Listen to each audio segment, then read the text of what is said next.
You are tuned in to What Up Baltimore online radio. Please note that the views and opinions expressed on this channel are of the host and not of Lady J Media. And don't forget to subscribe to our YouTube channel, What Up Baltimore TV. And if you really don't want to miss any of the shows, hit that notification bell and you'll get a message every time we come on. Now, we got it from here, so sit back, relax, and stay tuned.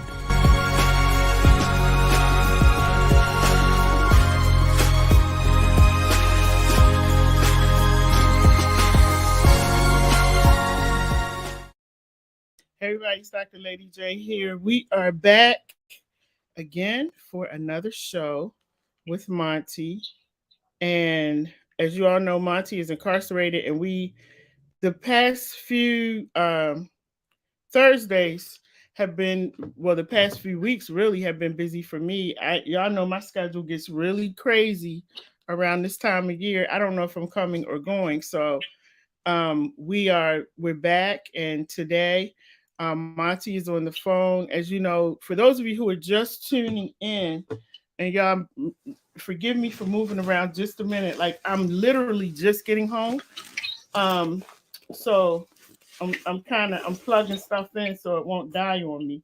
But for those of you who don't know, Monty is incarcerated, and so you won't be able to see him, but you'll be able to hear him. So I want you to stay tuned, and if you want to call in, if you have any questions, any comments, because some of y'all was a little offended at my comments the last time. I don't know why. Just my opinion. But, so if you have any questions or comments, anything you'd like to add to the conversation, please do feel free. And so today we're going to be talking about prison relationships. This is part 2 because we did part 1. And the thing was, I had some events in between. So we're coming back to revisit that conversation, talking about prison relationships. What is it like? Does it work? Should it work? And all that kind of stuff. And then we're also going to be talking about the parole system. This thing about parole and the men and women getting on parole and these long, lengthy, just even trying to get to the parole board. So, Monty, how are you doing tonight? Monty, can you hear me? Monty? Hello? Is Monty still there? Yeah, it says he's still there, but I can't hear him. Okay, do you have him on mute? He's not on mute. No. Okay. Not sure. But hopefully, because he was just talking to us. I don't know what happened. Yeah. I'm not sure what happened. But anyway, for those of you who want to weigh in while we're trying to figure out what's going on with these phones, because like I said, he has to talk on the phone. He can't. They call him back. Okay. All right. He can't actually do the video, so you can see him on the screen. So he's going to call back. But anyway, let me put the number up on the screen. The number is 443-297-4753. If you would like to come on, you might have your own opinion of, prison relationships and all that kind of stuff. You might have your own opinion about that, and you are more than welcome to share it. And so I invite you to come on, or if you know someone who actually is involved in a... Hey, Monty, how are you? Hey, I'm good, Lady J. I've just had technical difficulties over here on my tablet that they currently got me using.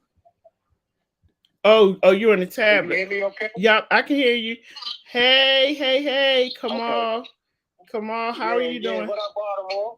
Yeah, so I was just sharing with everybody. I don't know if you heard what I was saying, that we're going to come back and we're revisiting that conversation we had about prison relationships. And we're also going to talk about parole, the parole board, and then being out on parole. And I hope that anybody who if you were formerly incarcerated and you want to chime in and share something, please feel free to do so. This is one subject that I'm not an expert on because I've never been incarcerated, don't want to be. And so, I am I'm actually, following Monty on Thursday nights. I'm following him. Okay. So, Monty, how you doing though? Because it's been a minute. Oh, I know. It's been rough. It's been really rough. With the lockdowns and, just the mental aspect of everything, just staying focused. Just remembering the goal. It's been kind of rough. It's been kind of rough, but I'm here though. But I'm here. Mm-hmm. I'm here. And I know you're saying it's been kind of rough. Can you just share maybe a couple of one or two things that's going on? I know just being in there, period, has to be rough. But can you just share maybe one or two things that's kind of, weighing you down right now? So for instance, even with in relationships, when you want your person, when you need your person, and for whatever reason, with the jail going on lockdown, the kids going on lockdown, they restrict you from visiting, from business and so forth.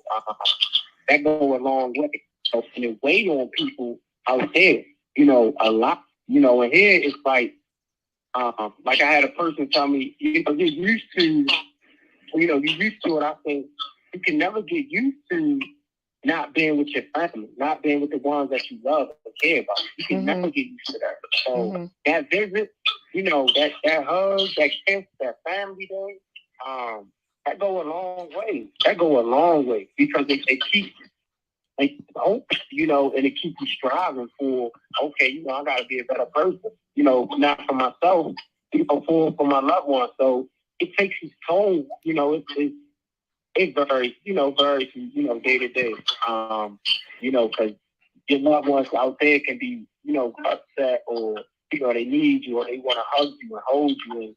And, that's the aspect that you just can't provide for them, no matter how much, you guys connect and build.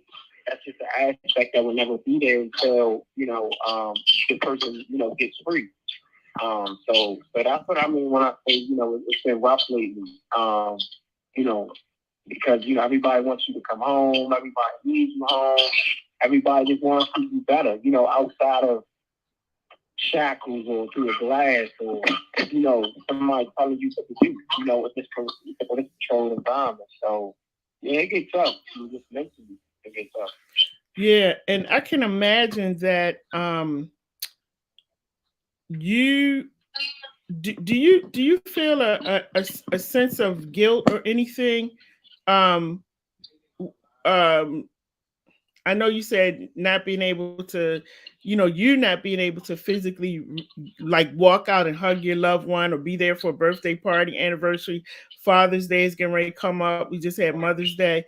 Do you feel like a sense of guilt from not being able to be out here with them? Oh, 100%. 100%. Like I got my mom on the phone, right?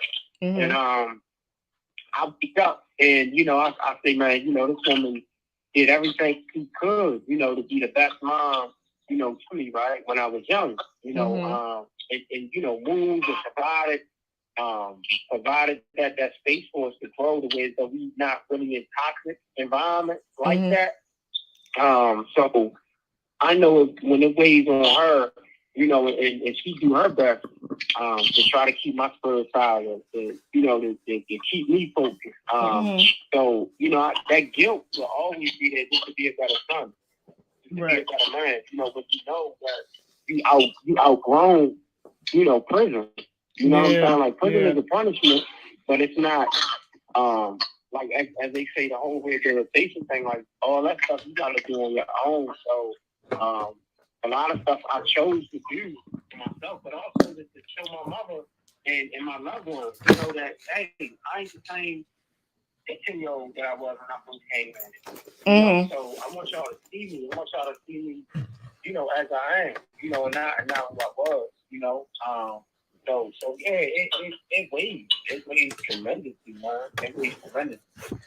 And that's a good point. You just said something that when you went in, like your mom, I don't want to say lost you, but you were gone away from your mom at 15, right? Right. Yeah. And Right. and you have not been Yeah. home since you have not been home with your mom since you were 15 years old. Yeah. How old are you? I'm the youngest. You're the youngest? Yeah, I'm the baby boy, so you know how that is with moms. You know, the youngest is always, you know, the spoiled one, and you know, all that. So yeah, I'm the youngest. I'm the youngest out of everybody. So you got locked up at 15, haven't been home with your mom, and I know that has to weigh heavily on your mom. I have a 27-year-old. I couldn't imagine, not having him. I don't even think about it. But so right. How old are you now? I'm 32 right now. Okay, I'm so 32 years old. Wow, Monty. So you've been away from your mom all these years. That's about 16 years. 16. That's a long time. Right. That's a long time. That's yes, it is. So yes, it is. And this is why I wanted to get into this topic of, finish the topic about relationships, because these are the questions I want to ask you. Wow. Being in a relationship, okay, if you got incarcerated at 15, you're now 32, and how do you mentally go into a relationship, because you missed high school, you missed the prom, you missed those growing up years, you missed those years. And I would think that being in a relationship right now at 32, there's a lot that you missed in between that you got to kind of catch up with. Even, let's say, if you were to come home tomorrow, and if you were in a relationship, well, you are in a relationship, sorry. Being in a relationship, there's a lot that you would have to catch up with being in a relationship, that because so much stuff has happened between 15 and 32, and you did your growing up in the penitentiary. So what do you think about that? Because I'm always saying, like, I just believe that people need that time to grow and regroup before they get into a serious relationship, because that's a lot of time in between, Right. Okay. Right. It is. And that's more common than you think.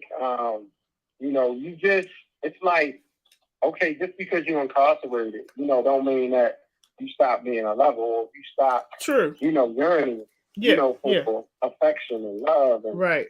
If anything, everyone wants attention. Everyone wants to be loved. No one wants to be alone, right? Mm-hmm. So, and I wrestle with this, with a few of my family members time to time, like, hey, man, you need to focus on getting out, and you need to focus on this kind of thing. But I think, well, life still is going on, so me multitasking, it's like, okay, well, are you, you putting all your energy into going home, or but you got to multitask, because being incarcerated at that early age, like, you have to develop some sort of manhood skills, in here, right. So, right.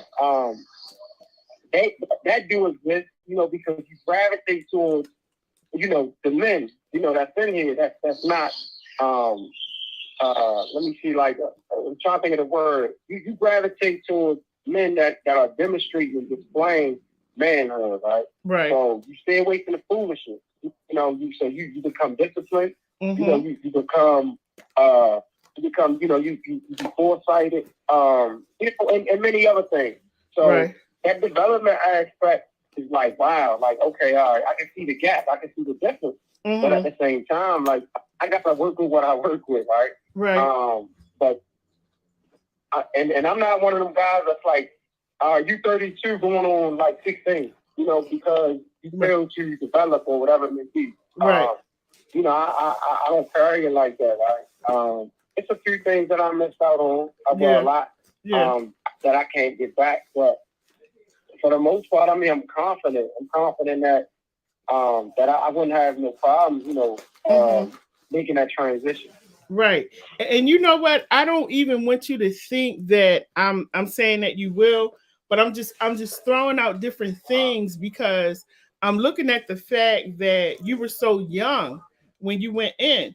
And what you learned is what you learned in prison. You didn't learn it from being at home under mom and dad or, you know, other family members. What you learned is what you learned in prison. And for people who have not been incarcerated, some of what you learned, they may not understand, you know, going into a relationship. And so, you know, my belief, and this is just my belief, y'all, don't shoot me, don't crucify me, okay? This is just my personal belief that I believe that when, especially if you've done a lengthy sentence, I just feel like once you come out, you know, I'm talking about coming out, you know, coming home, I just feel like you need that time to yourself, you know, and you need that time to get back into society, to get back into knowing your family. You know, if you have children, get, you know, just getting reacclimated to everything and everybody. And that's just my personal feeling, my personal opinion, because it's hard, you know, to I'm thinking about when I was 15, I'm totally different from the person I was at 15. And so, you know, and then the world has changed. The world has changed. And I feel like when, you know, I feel like when people, men and women, go into these relationships and then you come out and, you know, you're expected to marry or, you know, get a home and all this kind of stuff, you're just getting out. And you got to make sure that you work on you, because your record, and this is what we've been fighting for in Annapolis, your record sometimes keeps you from being able to get a job, you know, and so that all of that stuff is still weighing on the partner or the family member to try to help you along. And so that's why I always tell people, like, be careful with diving straight into a relationship when you come out of prison, because I just feel like you need that time. You know, that's my personal opinion. Right. I mean, as you can see, you know, I know you have people on your show, and you have other shows that, you know, people, you know, get married, you know, while they're in prison. True. You know, and when they go home, you know, they still, pull through and they still making it happen, right? Because I believe, you know, no matter where you at, once you bond, once you click with a person, in a way to where you're not getting that out there on the street, you know, for whatever reason, you know, and we hearing that a lot in here, like, you know, you know, the dating pool is, it's piss poor, excuse my language. You know, so got a lot of women, which was shocking to me, that, you know, look for guys in here that, you know, because, like, I think one lady had made a comment, and she was like, "Yeah, well, I know where my man's gonna be." And right, exactly, yeah. But you know, it's just, I don't know, it's just different, LadyJ. It's just different. Like, you know, life still go on, and you know, you still a human being, you still love, and you still care, and, right? You know, so you can still offer that to a woman. You can still provide that to a woman, and once, you know, we get released back into society, it's going to be a transition. You know, we're going to have obstacles in front of us, especially being African-American here in America, right? And being a felon. So it's going to take some time, you know, to get acclimated with the job, catch up on technology, you know, be patient, you know, when it comes to certain things. And then there's certain habits and stuff in here that you may take home with you. Exactly. You know? Right. And you might get a break, you know? Right. So that's why I say any woman that can go through this with anybody, I don't care how much time it's got, a year, 6 months, whatever it may be, I took my hat to them. I tell my hat to them and I give them the utmost respect, you know. And for the guys that's out there that's going back in society or that have made that transition, you know, treat them women, man, you know, with the respect that they deserve. You know, because it ain't easy going through this and trying to be in a relationship. Right. Now we got a comment, Monty. Kay Allen says, I think she was saying this to me. She said, I couldn't agree more. Give yourself the space to learn who you are outside of incarceration. Thank you, Kay. You summed it up. I mean, did I say that right, Kay Allen? You summed it up exactly like I would have said it. Thank you so much for your comment. But again, you know, Monty said something too, that the people inside, they want love just like everybody else. And if you meet someone who agrees to love you in your situation and in that space, I'm happy for you. I don't want people to think that I'm not happy for you, or you know, that I'm, you know, speaking against anything, because I'm not. I love love. Okay. I love love. I just said a few weeks ago, this particular setting would not work for me. It's not something that I would put my time and attention into. So Monty, tell me something. How, you know, and I think we might, I don't know if I asked you this, or maybe it was somebody else I was speaking to that was inside. Being inside and having your woman on the outside, not being able to protect her and really, you know, love her and hold her like you want to. How do you deal with that? What does that do to you? To be honest, I mean, it's crushing, like, to hear, you know, your significant other say, you know, baby, I need you. You know, tonight I wanted a hug. You know, I need some companionship. Like, that's tough when you invested so much time, so much energy into the relationship, right? So me being able not to be there right in the there, it's tough. It's difficult because you can't do anything about it. But you know, try to make up, which I don't know how much of making up that you can do by sending gifts, by, you know, like just trying to do, you know, surprises or you know, and you know, go meet, you know, my family or whatever it may be, so you can have that support, you know, while you're going through this, you know, because that helps. Yeah. But me personally, like, it's just, I don't want to lose something that I think that I connected with so, you know, so well. Like, it's like, you know what I'm saying? Like, it's so natural. It's all because a prison sentence, or all because of what you may not know, or, you know, in the future. Like, I don't know, ladies. That's just where I'm at. Yeah, and I would think that for you, because for a man, you know, a man is the man is the protector, you know. The man is the protector, and the man wants to be there to make sure that his woman is good. And it has to be difficult to be inside and to be in a cell and to have other people telling you what to do. And your significant other is out here, you know, trying to figure stuff out and keep it going. So that has to weigh heavily on you mentally as well, you know, having to deal with that type of situation. But, you know, so let me make sure I have this clear, because people already know how I feel about it. But you really think that it's okay? You're saying that you feel like it's okay. Love who you love, and if the person happens to be in a prison, you know, detention center, whatever, halfway house, go for it. If that's who they love, that's what you're saying. Okay, so that's exactly what I'm saying, right? And I say that because you can't put a condition on love. So if you fall in love with somebody and they just so happen to go to jail or whatever it may be, like, you basically saying, oh, our love is based off a condition. So now that you're not here no more, you're removed from the picture, then it's time for me to bounce.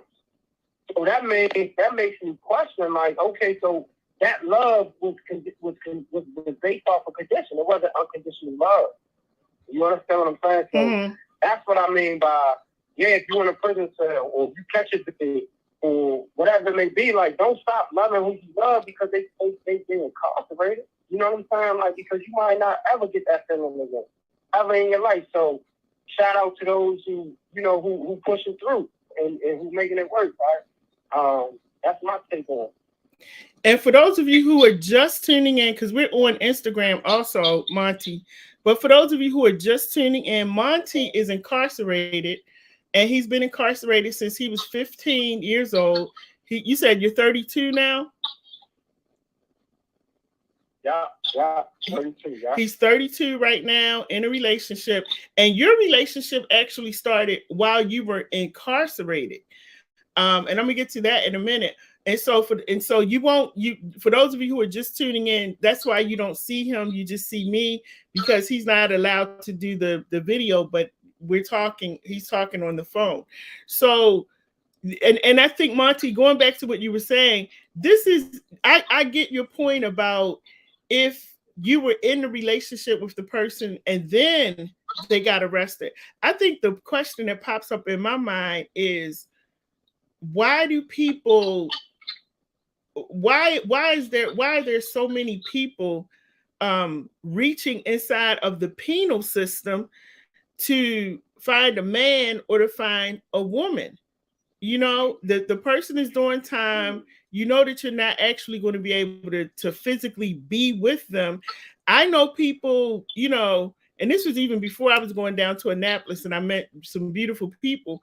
But even before that, there are people who are involved with people in prison for life, you know, and I often wonder, how do you work that out? I think that's what plays in my mind over and over again. Like, how does this work? You know, because if I know you got a 20-year sentence and we met online or whatever, we're just meeting, but let's say I met you last week and you got 10 more years to go. I can't see myself doing that.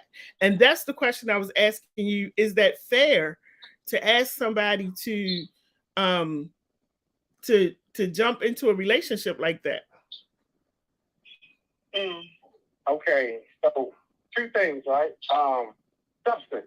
It seems as though nowadays a lot of the men out there don't have any substance. So when you see them, they ain't got nothing on their mind. They can't even stimulate the woman in any type of way when it comes to just a simple, plain conversation. You understand what I'm saying? So that's one thing, right? Another thing, like when women go on these sites and they know, you know, and the brother be straight up with them and, hey, this is what's going on, this is where I'm at. You know, this is what I gotta do. And I think right then and there, like, the decision should be made whether, okay, well, look, baby, I can't do this. You know, I like to, you know, you been from that, so I can't, you know, I think that shit should be understood right then and there. Right. You understand what I'm saying? So that way, it's fair to both parties. It's fair to everybody. Everybody is straight up. You know what's going on. You know, so you falling in love, or you want to see where it leads, or you want to see if it works out for you, or you're not. You know, I just think that don't play with it. Don't play. You know, in between. See what you are or not. Right. That's my thing. Okay. And that's fair. And again, you know, we're speaking of adults. You know, and you get to make that adult decision if that's what you choose to do. For me, like I said, it would be difficult because, you know, people have different love languages. My love language is physical touch.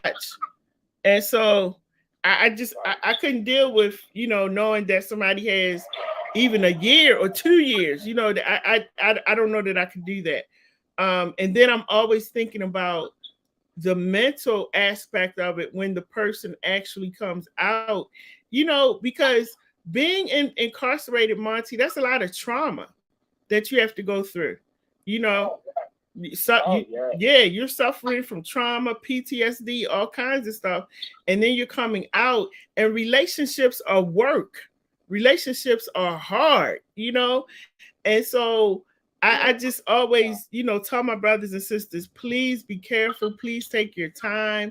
Men and women are going to be here forever. They're not going nowhere. But make sure that you work on you so you're able to handle not just all the other stuff that's going on, but I mean, not just relationships, but you're able to handle all of the other things that are going on as well.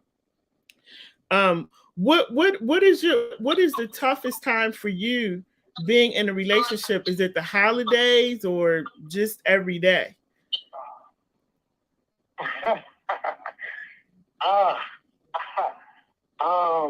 To be honest, is every day, because that trauma that you speak of, when you wake up, you hear the banging, you hear the yelling, you hear the noise, you hear the keys, you hear, like you see the violence. So it's no days off. It's absolutely no days off until you leave this place. Mm-hmm. So there's no days off. So that's every day for me. So if it's something, when I get up and I wake up, I look myself in the mirror, I say, well, what can I do to be a better me today? Mm-hmm. What can I do to be more productive today and not be defined by what society wants me to be defined as, or not be defined by, my passion. So right. That's where the whole, okay, I got to better myself. Okay, I need to develop more mentally. I need to develop more spiritually and so forth. Right. And that's where you come into meeting different people and clicking up with different people and meshing together. So it's every day for me, because I'm constantly in a place where I don't want to be. Right. And I think that I superseded it, than anything. I know it's punishment, but like I said, that whole rehabilitation thing, that stuff is overrated, man. Like, the rehabilitation come in what you do every day you wake up to become a better man, to become a better husband, to become a better son. Like, what you doing, the choices that you make from this point forward, it defines who you are. So it's every day for me, ladies. It's no days off. It's no days off for me. That stuff hurts every day that I can't be with them. When I cut on the news, I see somebody getting shot in the neighborhood, or like that stuff. Your heart is pounding. Mm-hmm. Like your heart is pounding. So, that's every day, ladies. Yeah. Every day. Yeah. And I can only imagine, waking up and, just not being able to physically see your family, touch your mom, call your mom, people telling you when you can call and how long you can talk and all those things. I can imagine that has to be very hard. And the effect that it will have on you year after year after year, I just am so concerned about that. When people come out, because you're coming out into a new world. Do you want to call us back, Monty? Okay. Yeah, I'm gonna call you back. Okay. All right. So we're going to wait for Monty to call us back. As I said, for those of you who are not aware, or you're just tuning in, Monty normally comes on with me every Thursday, and he's incarcerated. We don't talk about where he's at. We don't really talk about his crime, but we try to talk about, and this is also just an outlet for him, but we try to talk about things that they're dealing with on the inside mentally, things that are really affecting them. And while they're in their situation, being able to have this outlet to talk about it, to share, to hear what you have to say. If you want to call in, or you want to say some encouraging words, or you want to text something on the screen, please feel free to do so. We're on Facebook, YouTube, Twitter, Instagram. We're on the radio. And so, definitely, if you would like to say something to him, or if you have an opinion, or you might be in a relationship. Now, like I told him, I'm meeting more and more people, especially women who are dating, marrying, getting engaged to guys who are incarcerated. And I know there's a shortage of men, y'all. I know that.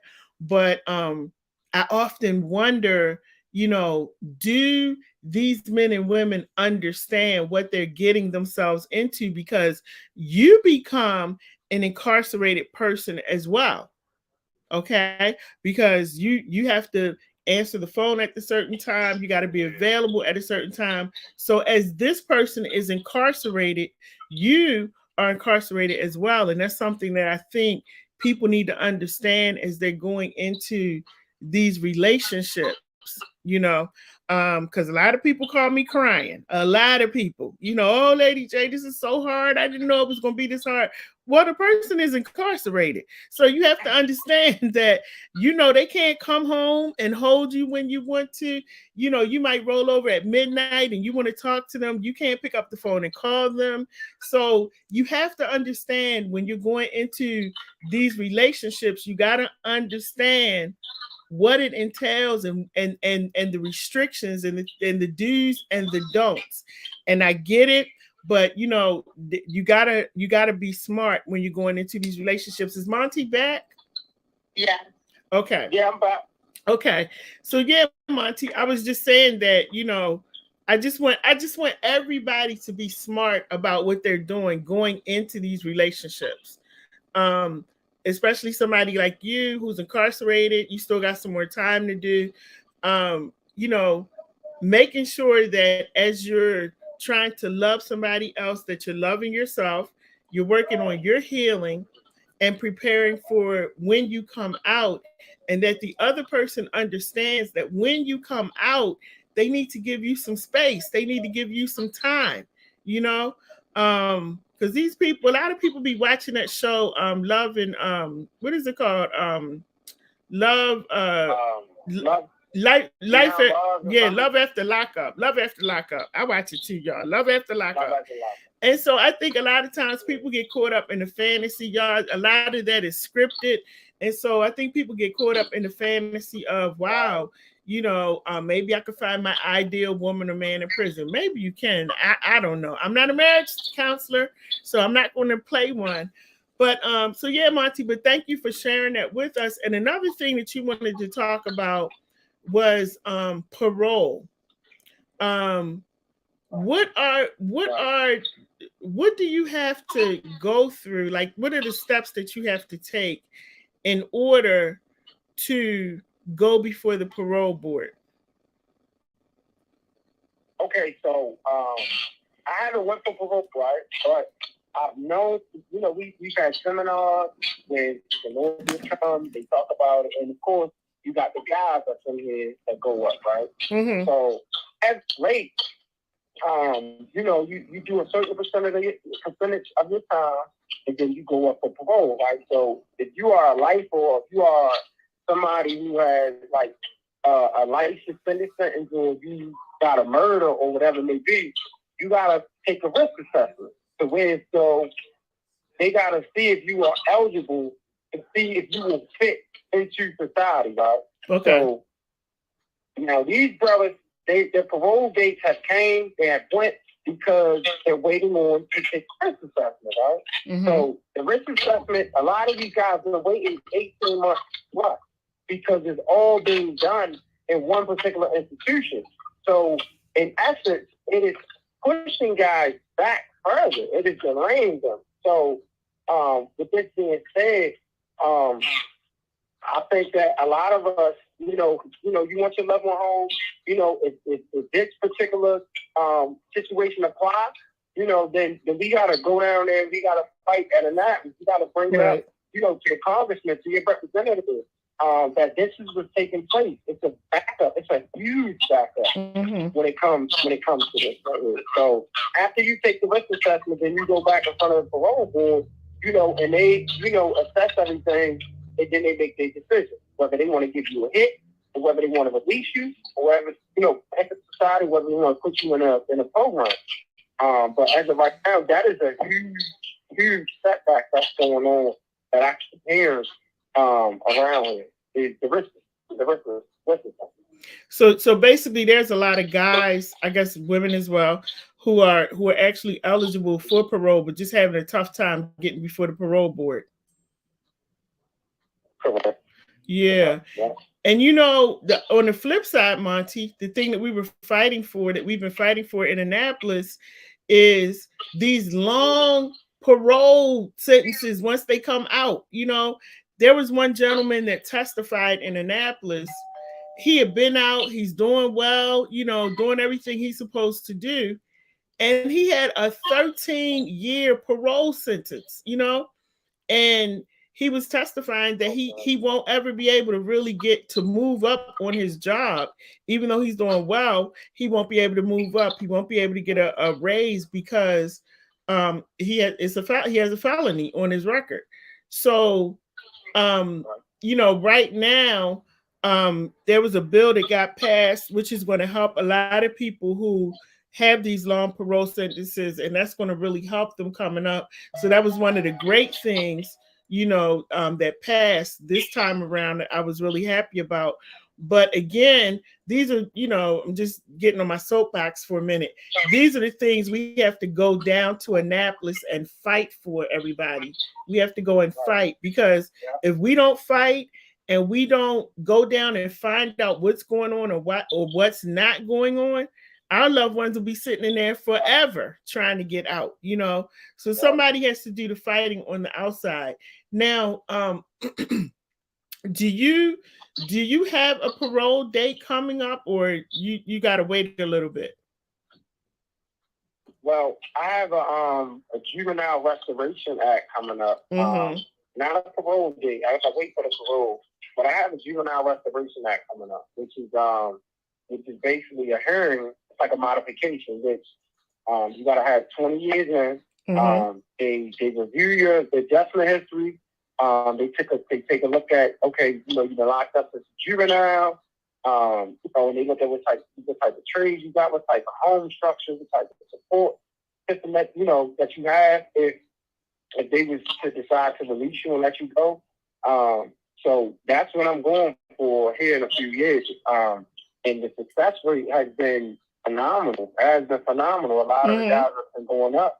They either getting immediate release, or they've been getting like a 1 year delay or 2 year delay, and then they home. So I'm looking forward to it. You know, I don't have a bag jacket.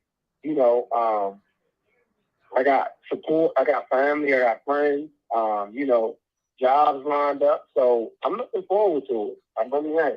Yeah, and let me tell you something, Monty. Be excited about it, because I have witnessed with my own eyes just this year, well, not just this year, but last year also, guys who have come home that went under the Juvenile Restoration Act because they were locked up at 15, coming out at 59, coming out at 63.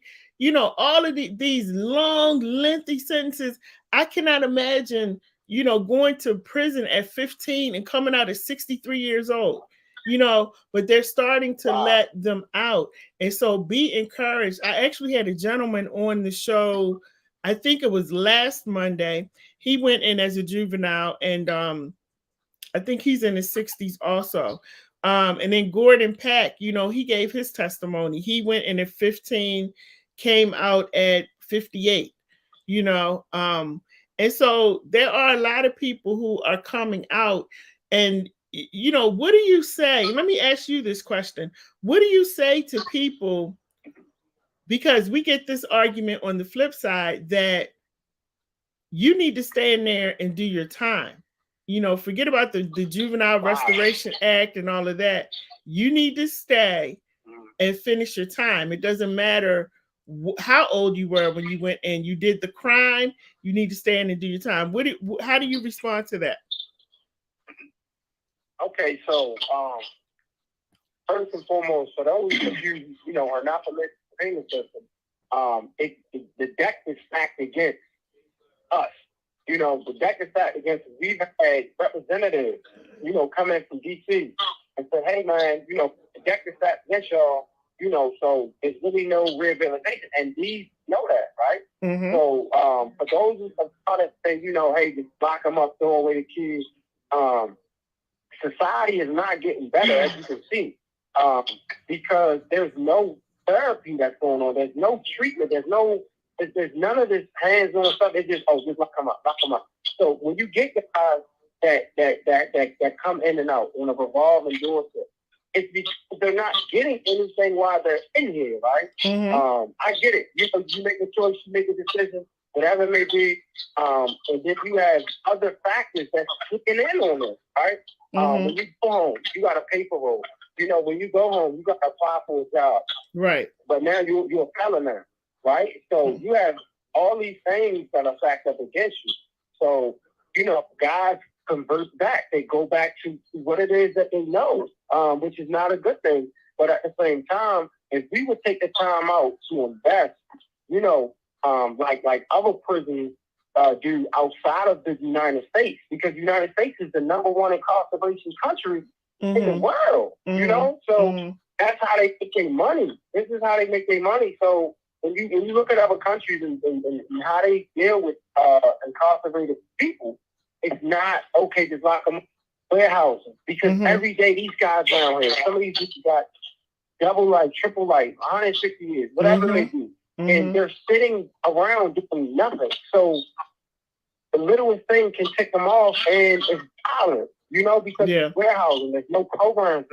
There's none of this stuff for the guys to do. So if you constantly just lock people up and, okay, you got commissary to worry about, you know, you got the tablet, you got all these different things, and that's to put pressure on them to spend money. You know what I'm saying? So I don't agree with just, okay, you know, you just do your time.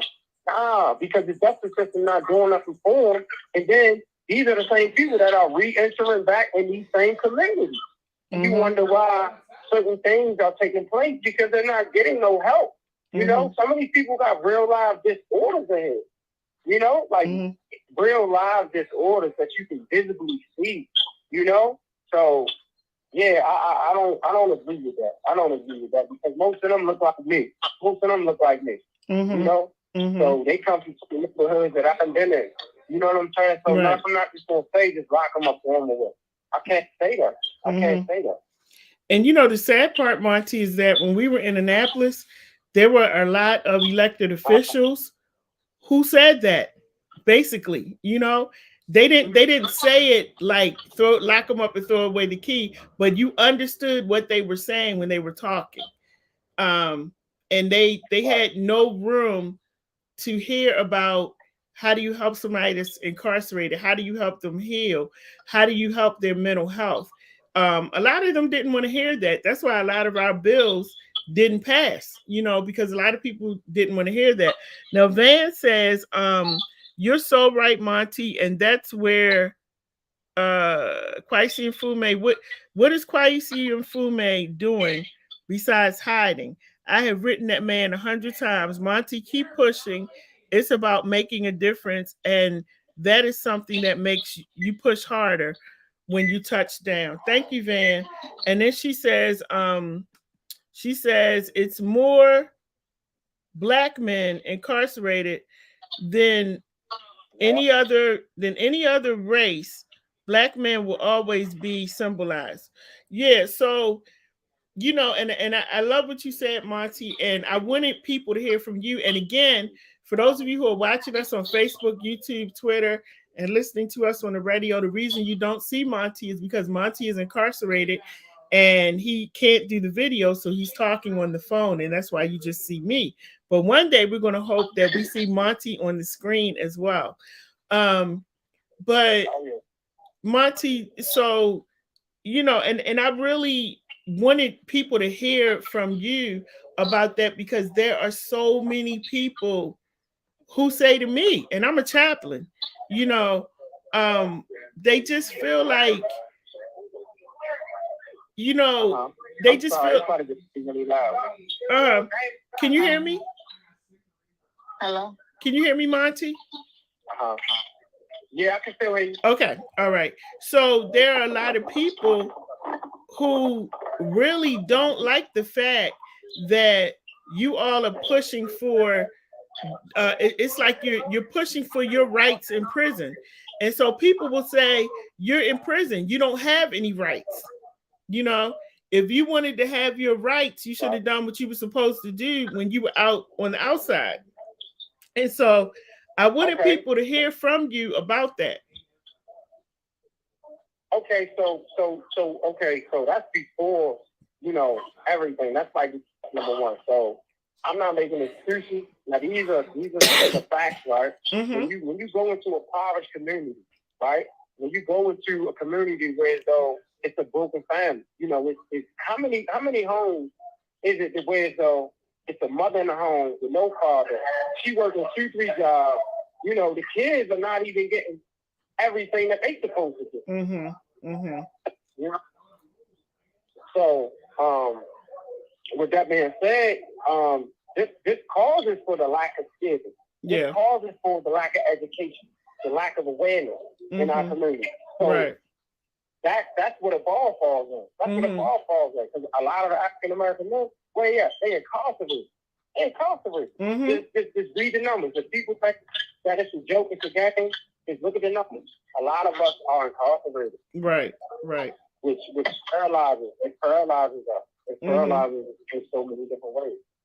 Well, yeah, it actually paralyzes the community because who are the children or the young men looking up to when a lot of their fathers, uncles, cousins, and brothers are incarcerated, you know? So it paralyzes the family, the community, you know, the society, because the children are growing up without that male figure in the home or in their life. And if they're not being incarcerated, they're being killed, you know? So it's really sad. And those are the things that we need to think about. And those are the discussions that we need to have as we go forward. Because here's the thing. Every year, almost every day, somebody is coming out, you know? Somebody's coming out. And so we have to accept that, and we have to start having things in place. I love the fact that in Baltimore, there are several organizations and in PG County, like all over Maryland, that are, you know, are waiting for men and women to come out so they can embrace them and take them in and help them on their journey back into society. So I definitely love that. And Monty, let me ask you this before we go. What are some of the things that you look forward to, you know, when you come out, when you come home? Oh man, it's really just the simple things. I'm looking forward to replenish relationships. I'm looking forward to, you know, give my family, my friends, you know, the education that and awareness that I've come across, you know, by being in here, sitting in this box. You know, your perspective changed so much. You know, you see life completely different. So I'm looking forward to that. You know, I'm looking forward to just being at peace. You know, just to be in the bed. You know, just the simplest things. You know, just to eat a nice home cooked meal. You know, instead of all this pre-cooked, you know, garbage that they selling us in here that's killing us in here, right? You know, and just living, just traveling, seeing the world. You know, that's what I'm looking forward to. Nothing else. Like me coming home, I'm not looking forward to catching back up on certain relationships with people that wasn't no good for me. You know, or going back to certain communities that, you know, that wasn't no good for me. You know, that was toxic, or trying to replenish certain relationships that were toxic to me. So those are just the little things. You know, it's just the little things that make you happy. You know what I'm saying? So that's it.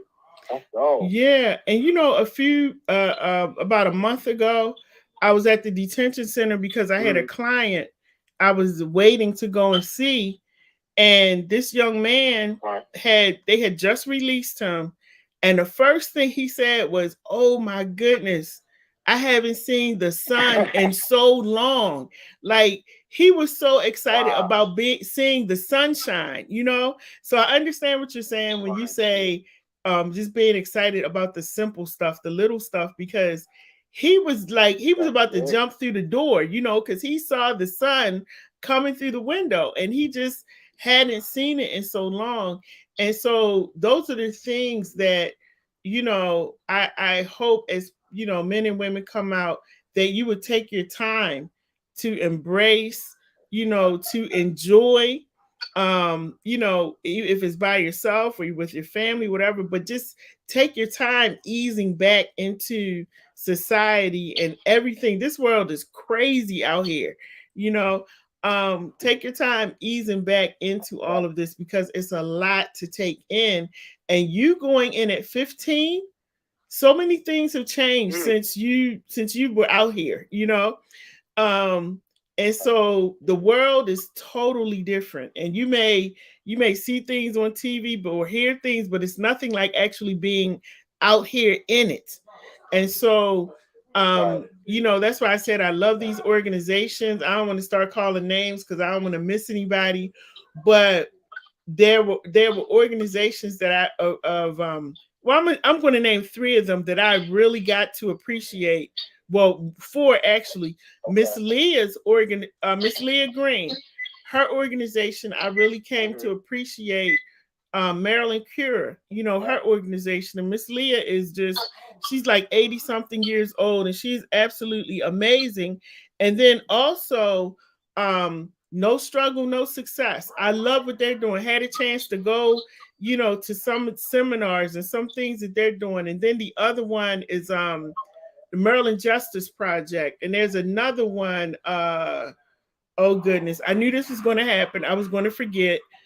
It'll come back to me, but it's Nicole's organization, and you know, they are doing great and amazing things, and I'm just so happy that nowadays when people come out that they have these organizations to go to, you know, to really help you along the way, because that's something that you need. I'm sorry, Lucy says, wow, Monty went in at 15. Yes, he did. She said, that's rough. Yeah, he went in at 15 years old. He's actually, his mom, I'm sure his mom probably doesn't want to talk, but he has to call through a family member's phone to talk. So he's calling through his mom's phone. But yeah, Monty. So I just want you to be good, you know, and those are some, you know, what we talked about tonight as far as the prison relationships. And, you know, I just want you to make sure that you're taking care of you in the process, you know, because there'll be a lot of demands placed on you as a man when you come out, you know, on top of the other demands that, you know, they're going to put on you when you come out, the rules and stuff that you're going to have to follow when you come out. So I just want you to think about all of that and take all of that into consideration as you move forward. But again, everybody, by no means am I saying, you know, don't date, marry, whatever, somebody that's incarcerated. I am not saying that. I just said it don't work for me. You know, that's not something that I would do. But I love love. And if it's working for you, then I'm happy for you. And you know what, Monty, there's actually a couple. I'm going to see if they can come on while on a Thursday. There's a couple who the lady waited for him for 5 years. And he came out, I think they got married and they're doing well, you know? So it can work. Okay. You know, it can work. But it takes work. You got to put that work in. But from what I understand, everything he promised her on the inside that he was going to do for her when he came out, he is doing that, you know? So they're actually going to be coming. Right. Yeah. That's right. Mm-hmm. They're actually going to be coming on the show. I'm sorry, maybe. No, go ahead. Anxious to like chime in. Mm-hmm. So it's like you don't never, like, you always want to overcome whatever the critics say. You want to overcome whatever the speculation is. Like, you don't, just because you're black don't mean that you have to be aggressive. Just because you're black don't mean, you know, that you have to live a certain way of being black. You know what I mean? Mm-hmm. So with that being said, you know, like it makes you proud to find out, put your chest out, and be a well-rounded, educated black man. It's unfortunate that you had to come in prison in order to, you know, gain an education, gain that type of insight. Right. But it is what it is. Mm-hmm. You know, so I'm looking forward. Listen, can't nobody be more excited than Monty Fleming to get released from these walls and to, you know, just to be around family, just to be around someone, to escape from all the foolishness and to live a productive life, you know? And you know, I'm happy for you also, and I'm happy for everyone that I've been able to meet. I'm happy for the ones who have come out, who I've talked to while they were inside, and they've come out and they've been able to come on the show so we can actually see your face. And so I'm really happy about that. And I'm happy for you, and I'm happy to see. And Monty, this is the other thing I wanted to say too. And we've said this in Annapolis. A lot of these people that come out, they go into these programs and they are productive citizens. They become productive citizens. I've had several people on I'm going to say my job, on my show, who are doing amazing things, and they're doing way more things than people that have been out here and ain't never been incarcerated, you know? And so sometimes people find themselves in bad situations and they end up, you know, being incarcerated, but they learn from it and they grow from it. Dr. Joshine Walls is somebody that I've had on the show a couple of times, and he actually just completed his doctorate degree in prison. So, yes. I'm sorry. I don't mean to. Monty, before the phone cut off. Everything's about to hang up. Yeah. I want you to know that I love you. And no, it wasn't that I love you too. I want to speak. It's just that I know my place at times. So I have to humble myself at times.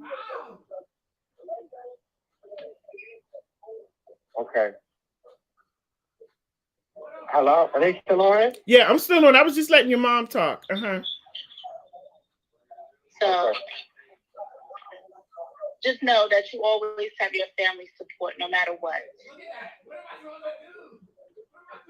Oh, yeah. Oh, there's no doubt in my mind. There's no doubt in my mind. I don't doubt that 1 second. 1 second. But this thing about to hang up. All right, Monty. I gotta go to work, right? All right. So, I appreciate you. Same time next week. Same time. Baltimore. Yes. So keep, tuning in and giving your input. Yes, we love you. We love you. Take care of yourself. Y'all too. Okay. And All right, Mom. Taylor, I love you too, Taylor. And Mom, thank you so much for being on the call and facilitating the call tonight. Oh, not a problem. Thank you for having me. All right. All right. Okay. And I just want to read a couple of these comments before we go. We have Van Green who says, I'm sorry, I don't have my glasses on, so I'm trying to read this as best I can. She says, Monty, you have a very strong, inspiring sense of let me move closer, y'all, because I don't have these glasses on. You have a very strong, inspiring sense of humanity. Keep staying positive. We all have our struggles. Even for me, I have my freedom, Monty. Trust me, it's not easy out here for me, because I'm telling you, it's been times when I would have been your cellmate. Oh my goodness. And then this is from Monty, from Lucy. She says, Monty, I hope you will have a strong mentor when you get out, someone to help you through the challenges. And this is for Monty's mom. Enough said, Mom. That's where I am in life. Keep your head, Monty. All right. You guys, thank you so much for tuning in tonight. This show is called Behind the Walls. And, I do this show for Monty basically because it's an outlet for him. And like I told him, we don't always have to do it at 7 at night. We can do it during the day. I own the station, so we can do it during the day whenever he wants, because I basically have to go according to his time. But I just want you all to make sure that you keep him in prayer. Make sure you keep him in prayer, not just him, but all the other people who are incarcerated. And let me tell you this, there are a lot of people who are sitting in prison doing time for something that they did not do. Okay? I'm telling you. And I just had a case.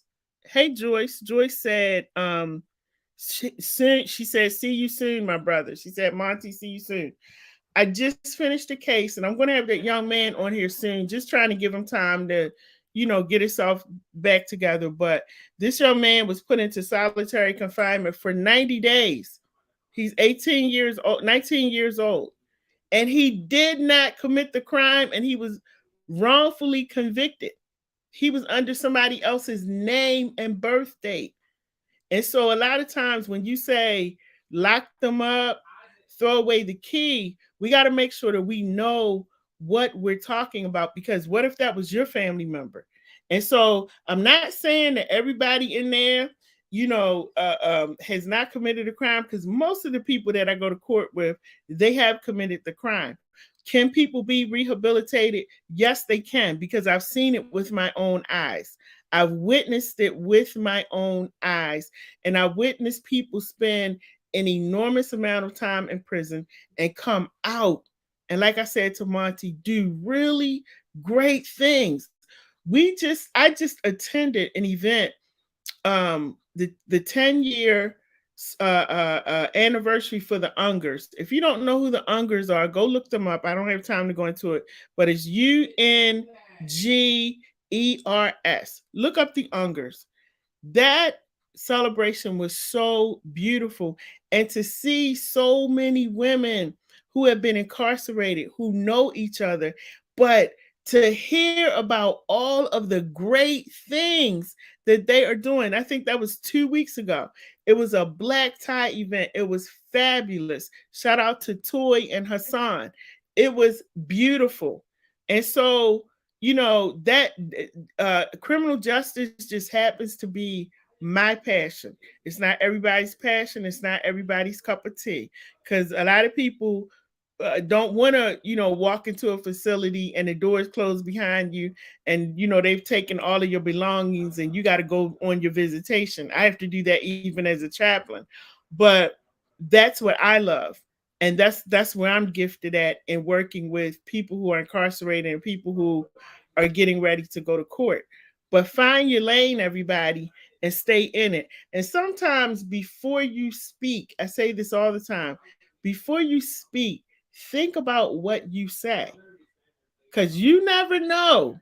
You might be one of them people that get wrongfully convicted and detained, or you might be someone who has a family member and that happens to. So when you start saying lock them up and throw away the key, make sure that you think about it before you say it. Because I'm telling you, there are a lot of men, women, and young people who are behind bars who did not commit the crime. I just met a gentleman in February, spent 26 years in prison, did not commit the crime. 26 years of his life gone, and he didn't commit the crime. So we got to be careful about what we say. Lucy says, thank you, Lady J, for reaching out and giving people a voice. Absolutely. That's what this station is for. So in closing, everybody, because Lady J is tired. In closing, let's see, who's this? This is from Lucy. Yeah, it is heartbreaking. It really is, Lucy. When when you meet people who uh have just spent so much time in prison and they didn't even do anything, you know and all the evidence comes out and it's like, oops, we made a mistake, we're sorry. Sorry does not give you that time back. Sorry does not ease the mental trauma and the PTSD and the hurt and pain and people that you've lost. Think of all the people that they've lost while they've been incarcerated for something that they didn't do. And I often wonder, how are you able to smile and continue to move forward? That's a discussion I need to have too with people. But listen, in closing, let me say this. We will be on every Thursday. We're here from 8. I'm sorry, from 7 to 8 with Monty. Sometimes he comes on a little late because we have to wait for him to call in. And not only has Monty been calling in, we get a lot of guys, don't have too many women, but a lot of guys who call in who are incarcerated. And so I'm letting this be a platform for them to just come and get some encouragement from you. They're able to voice and express how they feel. They're also able to talk to their loved one, or their loved one is on the phone holding on while they're talking. So that's what these shows are about. On Mondays, we're going to continue as much as we can to continue to talk about the criminal justice system, because as you all know, a lot of our young Black men, boys, are being killed at a record rate. We got to figure out how to handle that. What should we be doing? You know, besides closing the doors and not saying anything. So if you have a loved one who's incarcerated and you would like to have them on the show, all you have to do is reach out to me. The number's on the screen, 443-741-6492. Or if you were formerly incarcerated and you would like to be on the show and you would like to share your experiences of being in or being out. I love the gentleman that was on last week, Mr. Savino, who was very open about the fact, like, I just got out and I really don't know how to use my cell phone. So sometimes we may start a little late because I'm walking them through how to use the phone or how to use the computer or how to log in, things that we take for granted. And sometimes it takes them a minute to log on. But this gentleman, everybody, is so, I told him, I'm going to call you the professor. This guy is so super intelligent. I got to have him back on. He was on last Monday, Mr. Savino. And so he just got out. He's been incarcerated a long time, just got out. He's in his 60s. And so he's, getting to know his daughter. Like he said, he is so many things he has to learn. Like he has to learn who his daughter is, And so let's see, who's that? Charmaine. Oh, Charlene. Hey, how are you, sis? How you doing? Shout out to the nurses. She's a nurse. Shout out to her. Our healthcare workers, our front, they're on the front line. Shout out to you.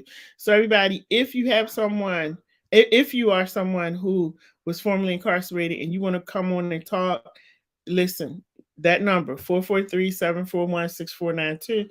Let's have the conversation. This is all about healing. We're not really focused on what you did. I know some people are.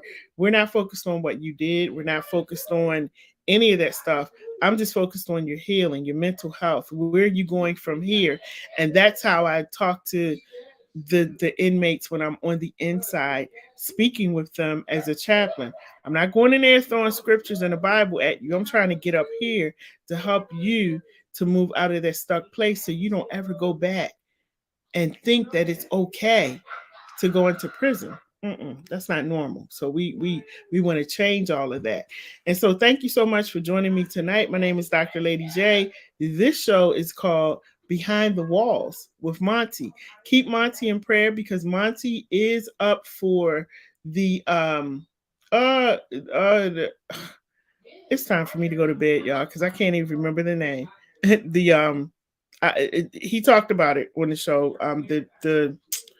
Oh goodness, the bill for the children. See, this is what happened when you're tired. I've been up since about 4 this morning, so I'm having a brain freeze right now. But I think he has about 4 more years. You have to put in at least 20 years. At least 20 years. Juvenile Restoration Act. Thank you. The Juvenile Restoration Act. And so a lot of people are getting out under that because they went in as teenagers and they're coming out as senior citizens. I'm meeting them. I'm talking to them. And it's just so sad. The whole life. 15 to 58 to 65 to 40 to 50. That's a lot of time. So, and if you have children who are getting in trouble, this may be a show that you want them to tune into and listen to, because I want to be able to have these men. Hopefully I'll have some women on, but I want to be able to have them have that conversation so these young people can understand that prison, detention centers, halfway houses, they're not hotels. They're not an amusement park. This is not somewhere where you aspire to go to when you grow up or as you get older, okay? So we want to have those conversations, healthy conversations. And y'all, forgive me if you hear any noise in the background, because that is my wonderful son on his, is it a PlayStation or whatever that game is called? He's in some kind of tournament or something with his friends from college. I don't know what's going on, but he's screaming. I'm trying to do a show. Y'all, I'm getting ready to go. I'm going to say goodnight. Plus, the basketball game is coming on. I got to go watch the game. I'm so excited. I'm going to stretch out. I need some popcorn, but I don't have any. And I'm going to go watch this game. Shout out to Lucy Prosser Cruz. We got some stuff that we're going to be working on. That's my girl, Lucy. And today is Thankful Thursday. Thank God for something, or whoever you pray to. Be thankful for something today. What are you thankful for? Who are you thankful for? And be thankful about where you are. You may not be where you want to be, but you are not where you used to be. And that is definitely something to be thankful for. So my name is Dr. Lady J. Have a great night. Have a good night. I'll see you next Thursday when we come back on at 7 with conversations with Monty Behind the Wall. Make sure you tune in tomorrow. We got shows going on tomorrow. We got shows going on every night, y'all. So just tune in. But take care, everybody. And be at peace. Be at peace, because this world is crazy. But y'all be at peace and take care of yourself and take care of each other. Just wanted to let you know that the host of this show appreciates the time that you've spent with them. Now, don't forget to like, share, comment, and subscribe to our channel so you can keep up with everything that we're doing. And most of all, thank you for tuning in to What Up Baltimore online radio, where the people have the power.